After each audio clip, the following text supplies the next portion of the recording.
प्यारे भाइयों बहनों, सादर सप्रेम नमस्ते। तो हमारा सत्यार्थ प्रकाश के तृतीय समोल्लास का पाठ चल रहा है और हम इसे बड़े ही अच्छे ढंग से पढ़ रहे हैं, समझ रहे हैं और आगे बढ़ रहे हैं और समय समय पर परीक्षाएं भी दे रहे हैं। आज हम भाग 15 में आ गए हैं। पिछले भाग 14 में हमने जाना था कि कितने प्रकार का ब्रह्मचर्य होता है। तो उसमें बताया था कनिष्ठ, मध्यम और उत्तम। आज हम जानेंगे कि शरीर की कौन सी अवस्थाएं हैं और कितने समय तक वे बढ़ती हैं और क्या स्त्री और पुरुष दोनों के शरीर समान हैं, जो शरीर बढ़ रहे हैं वो। तो इस प्रकार से यहाँ शंका समाधान है।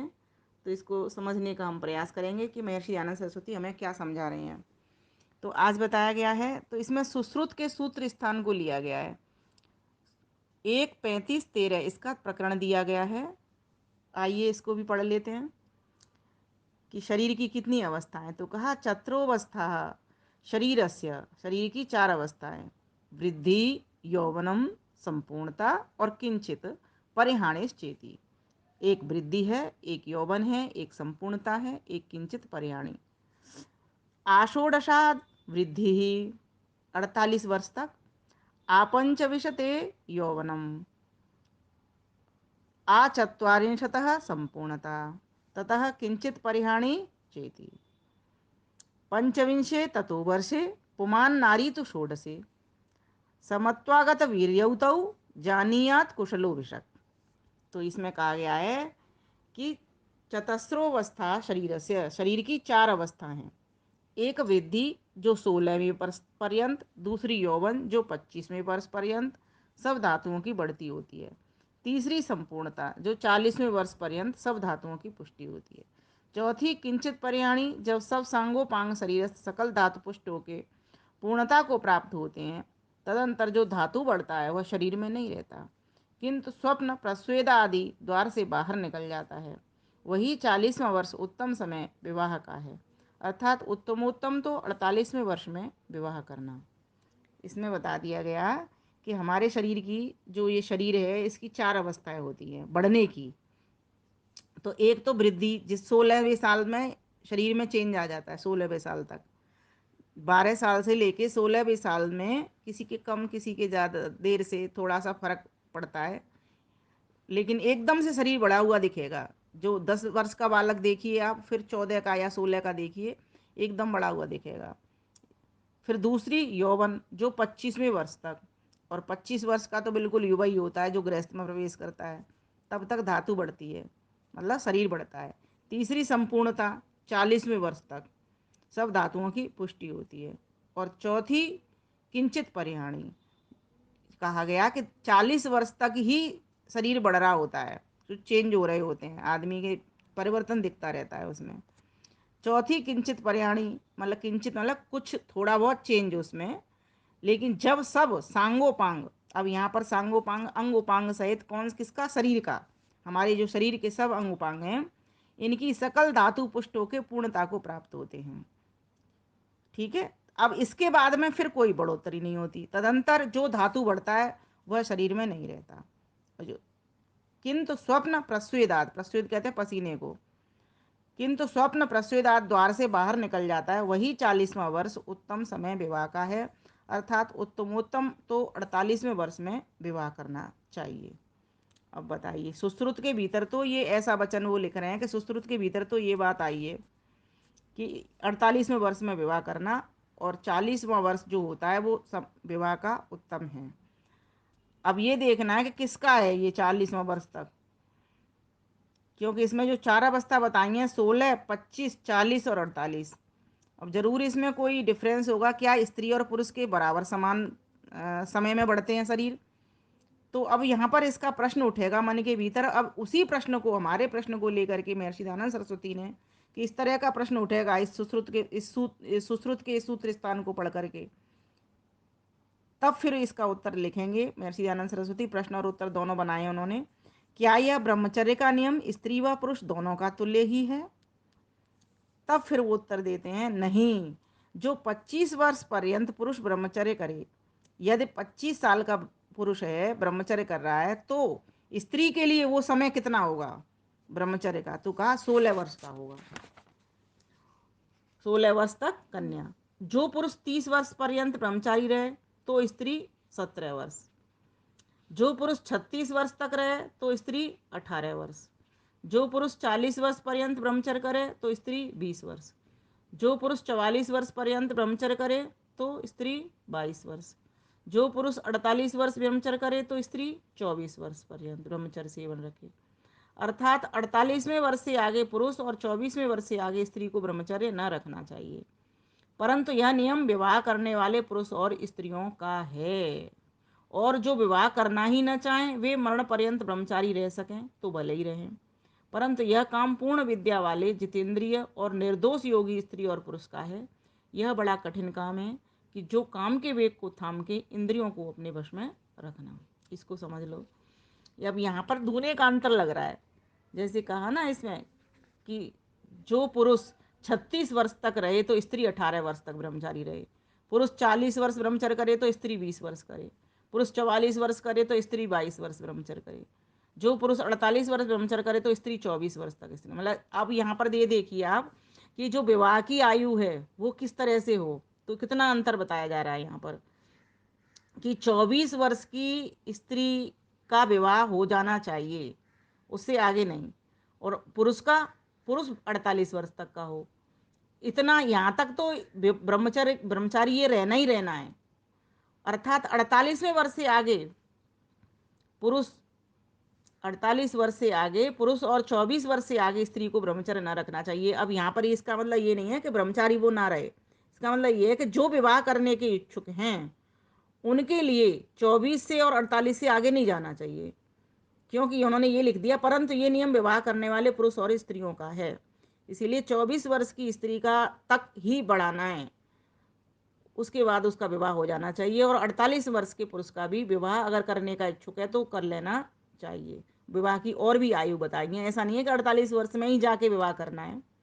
यहाँ और भी लिख दिया है कि 40 वर्ष का है तो 44 वर्ष का है तो स्त्री 22 वर्ष तक ब्रह्मचर्य करे। इसका मतलब ये नहीं है कि 22 वर्ष की लड़की के संग 44 वर्ष का व्यक्ति करे शादी, इसका मतलब ये नहीं है। यहाँ पर ब्रह्मचर्य की आयु बताई गई है कि दोनों के शरीर अलग अलग हिसाब समय में बढ़ते हैं। स्त्री के लिए स्त्री पूरी युवती 24 वर्ष में हो जाती है, और यहाँ पर ये बताया कि अगर पुरुष है तो वो 48 वर्ष तक उसका शरीर बढ़ रहा होता है। 48 वर्ष के बाद में लेकिन वो विवाह में फिर आवश्यकता नहीं है, क्योंकि उन्होंने ये कहा अगर जो विवाह करना ही ना चाहे वे मरण तक ब्रह्मचारी रह सकें तो भले ही रहें। अगर कोई विवाह करना ना चाहे तो फिर तो ब्रह्मचारी ही रहना है ना उसको। परंतु पूरा समय ब्रह्मचार्य का रखना बहुत मुश्किल काम होता है।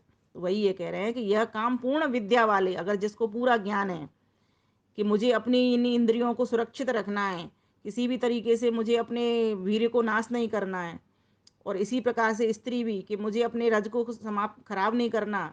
निर्दोष योगी स्त्री लिखा है, स्त्री के लिए भी निर्दोष और योगी शब्द लिखा है। तो दोनों ही अगर इस प्रकार से ज्ञानवान हैं और अब चाहते हैं कि हम ब्रह्मचारी रहेंगे, शादी नहीं करेंगे, और उनका उद्देश्य परमात्मा प्राप्ति है और सबको परमात्मा प्राप्ति कराना है, तो फिर वे अगर रहना चाहें तो रहें बड़े शौक से। लेकिन जो गृहस्थ में प्रवेश करना चाहें तो फिर उनके लिए ये आयु बता दी कि किस किस आयु के पुरुष हों, किस किस आयु की स्त्री हो, किसका शरीर कितना कितना कब बढ़ता है। यहाँ पर ये बात है, ये समझने की बात है कि स्त्री इसका मतलब आधी आयु पुरुष की जो होगी तब तक पूरी हो लेती है वो, उसकी बढ़ने की जो विवाह करने की आयु है। तो 24 वर्ष में उसकी विवाह, 24 वर्ष तक देखें, 16 से लेके 24 वर्ष तक का यहाँ पर समय है। लेकिन अब आजकल लड़कियों की आयु पढ़ाई के चक्कर में, जॉब के चक्कर में पढ़ाई करती हैं, फिर पढ़ाई के चक्कर में फिर बड़ी भी हो जाती है, 28-30 तक भी पहुँच जाती है, और फिर अब उसके बाद तो फिर रिश्ते ही मुश्किल हो जाते हैं। इसलिए प्रयास करें कि 24 तक बेटी का विवाह, 24 मतलब साल ठीक है, अब आज के हिसाब से भी 24-25 में विवाह हो जाना चाहिए। पर ये भी ज़रूरी है, देखो हर चीज़ में हमें भी कंप्रोमाइज़ ये करना है कि अगर बच्चे की पढ़ाई नहीं हुई है, पैर पर खड़ा होना चाहता है, पढ़ना चाहता है, तो फिर उसके लिए रुकते भी हैं। तो यहाँ ये समझने की बात है कि किस प्रकार से शरीर उनके बढ़ते हैं, स्त्री के पुरुष के। और वैसे भी आप हम सभी देख ही रहे हैं कि जब लड़का होता है वो 20 साल तक बढ़ता हुआ दिख रहा होता है, लेकिन लड़की एक रजस्वला होने में ही मासिक धर्म जैसे ही शुरू होता है उसकी रुकावट हो जाती है। 1-2 साल तो बढ़ती है, तब से जैसे 14 साल में आया तो 14 साल 16 तक बढ़ जाएगी, उसके बाद फिर मुश्किल होती है, नहीं बढ़ती है। तो इसी प्रकार से उन्होंने यही अंदाज यहाँ पर इस प्रकार का उन्होंने महर्षि ने लिखा है कि अगर पुरुष 25 वर्ष तक ब्रह्मचर्य करे तो इस स्त्री का वो 16 साल तक का है। तो ये यहाँ पर हमको समझना चाहिए। आप सभी का धन्यवाद, क्योंकि ये है बहुत कठिन काम ब्रह्मचर्य का। इसीलिए मैं सभी को कहती हूँ कि अगर किसी के मन में वैराग्य नहीं आया है तो बिल्कुल गृहस्थाश्रम में जाए, लेकिन गृहस्थाश्रम में भी वो ब्रह्मचारी हष्ट पुष्ट बलिष्ठ होकर के जावे, ऐसे ही नहीं जावे। आजकल कॉलेजों में जो हो रहा है, जिस तरीके के बच्चे फिर उनके बच्चे नहीं होते हैं, क्योंकि पहले ही सारी अपनी शक्ति को खर्च कर लिया करते हैं। तो शक्ति उनकी बरकरार रहे तब जा कर के गृहस्थ में प्रवेश करें। और गृहस्थ में प्रवेश करने से पहले एक वेद का ज्ञान तो होना उनको बहुत ज़रूरी है, अर्थात इतना ज्ञान जरूरी है कि हम अपनी गृहस्थ को अच्छे प्रकार से कैसे चला पावें। धन कमाने की समझ हो या गृहस्थ को पूरी तरीके से चलाने की, बच्चे पालने की समझ हो, ये सारी समझ उसको होनी चाहिए कि परिवार को एक सूत्र में पिरोने की समझ हो। क्योंकि आजकल ना बड़ी उम्र में शादी हो रही है, ये समझ भी सबको होती है गृहस्थ चलाने की, लेकिन वो संस्कार और वो शिक्षा उनके पास नहीं होती, वो विद्या उनके पास नहीं होती। इसलिए महर्षि लिख रहे हैं कि विद्यावान होना बहुत आवश्यक है गृहस्थ में प्रवेश होने से पहले। तो ये काम तो बहुत कठिन है कि अगर कोई अविवाहित रह जाए और फिर भी ब्रह्मचर्य से रहते हैं, सन्यासी वर्ग तो रहता ही है। तो और स्त्री पुरुष के लिए भी छूट दे ही रखी है कि संतान उत्पादन के लिए ही मिलन हो। तो हमको ये समझना चाहिए, ये बहुत ही महत्वपूर्ण विषय है, हम सभी के जीवनों को बनाने का विषय है। इसीलिए इस वीडियो को खूब साझा करें आगे और लोगों को बताएं कि ब्रह्मचर्य की कितनी आवश्यकता है। व्यक्ति के जब तक शरीर में शक्ति रहती है तभी जाकर के उसकी बुद्धि भी ठीक प्रकार से काम कर पाती है। शक्ति है नहीं, घर में चोर घुस आया और सोच रहा हूँ मन से, तो सोच रहा हूँ मजबूत हूँ कि इसको भगा दूँ, लेकिन शरीर में शक्ति नहीं है तो कैसे भगा पाऊँगा। तो इसीलिए ये जो ब्रह्मचर्य है ये समझो एक ऐसा साधन है कि हमारे शरीर को सुरक्षित रखने की एक नींव है। और अगर ये चीज़ समझ में आ जाती है हमको, ब्रह्मचर्य के दोनों अर्थों को लेना चाहिए। एक शरीर भी सुरक्षित रहता है इससे, और ब्रह्म के अनुकूल चलने से सारी काम भी, जीवन भी हमारा पूरा सुरक्षित रहता है। तो शरीर फिट है तो मन आत्मा भी फिट रहेंगे। फिर जो शरीर ही फिट नहीं है, शरीर ही नहीं चल पा रहा है, तो ध्यान भजन भी नहीं कर पाएंगे, ना किसी दुर्जन शक्ति से मुकाबला कर पाएंगे, ना सज्जन शक्ति की रक्षा कर पाएंगे। शक्ति सिर्फ यही नहीं है कि किसी दुर्जन को भगाने के काम आए, किसी सज्जन की रक्षा के काम भी तो आती है। तो इसीलिए इस शक्ति को हमें पूरी तरीके से संभाल करके रखना चाहिए और संकल्प लेने चाहिए इसके लिए जितना हो सकता है। ब्रह्मचारी है वो ये संकल्प ले, अगर गृहस्थ में भले ही जाना चाहे कि तब तक मैं गृहस्थ बनी चला जाऊंगा, तब तक मुझे ब्रह्मचर्य से रहना है। और गृहस्थी ये संकल्प ले कि मैं सिर्फ संतान उत्पादन के लिए ही मिलन दर्शन करूंगा, उससे उसके बाद में नहीं। वैसे यहाँ पर 1 मास की भी छूट एक जगह पर मैं पढ़ रही थी, वहाँ पर थी कि है, लेकिन वो ठीक है, लेकिन पशु पक्षियों की तरह मनुष्यों को व्यवहार नहीं करना चाहिए। तो इस प्रकार से हम सभी को इंद्रियजित बनना है, योगी बनना है, निर्दोष बनना है। और हम सभी इस मानव के चोले में आए हैं तो इसीलिए आए हैं कि हम उस अपने लक्ष्य की ओर ध्यान देवें, ईश्वर की ओर बढ़ें। तो ईश्वर की ओर बढ़ने वाला व्यक्ति सबसे पहला काम जो करता है, इंद्रियजित बनता है।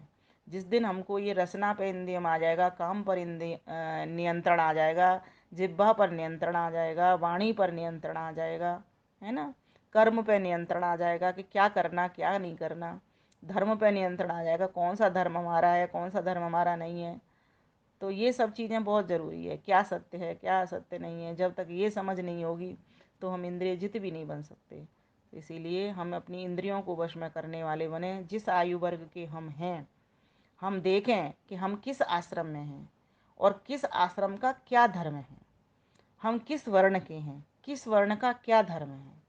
इस प्रकार से इस बात को समझ करके हमको अपने आश्रमों को और वर्णों को अच्छा बनाना चाहिए और इस सत्यात प्रकाश का खूब पठन पाठन करके इसको आगे आगे वीडियो को भी साझा करें और हो सके तो पुस्तकों को भी भेंट करना प्रारंभ करें। आप सभी का धन्यवाद। नमस्ते।